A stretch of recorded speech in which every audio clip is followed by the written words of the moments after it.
Mobile চুরি করতে গিয়ে হাতে নাতে ধরা পড়লেন চোর, কিন্তু গণপিটুনি তো দূরের কথা, শাস্তিস্বরূপ তাকে দিয়ে একটানা পড়ানো হলো 100 রাকাত নফল নামাজ। চট্টগ্রামের মিরসরাইয়ের এই নজিরবিহীন ঘটনা এখন নেট দুনিয়ায় রীতিমতো ভাইরাল।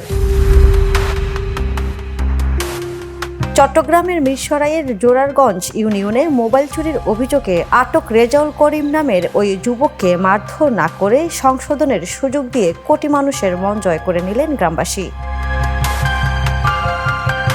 দীর্ঘদিন ধরে ওই এলাকায় চুরির ঘটনা ঘটলেও চোরকে শনাক্ত করা যাচ্ছিল না।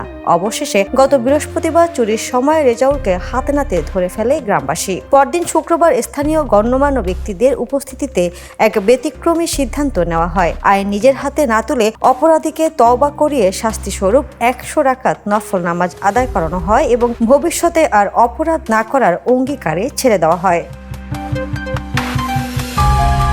স্থানীয়রা জানান, মারধর না করে যুবকটি যেন সুপথে ফিরে আসে, সেজন্যই এই অভিনব উদ্যোগ। তবে পুলিশ জানিয়েছে, এই বিষয়ে থানায় কোনো লিখিত অভিযোগ জমা পড়েনি।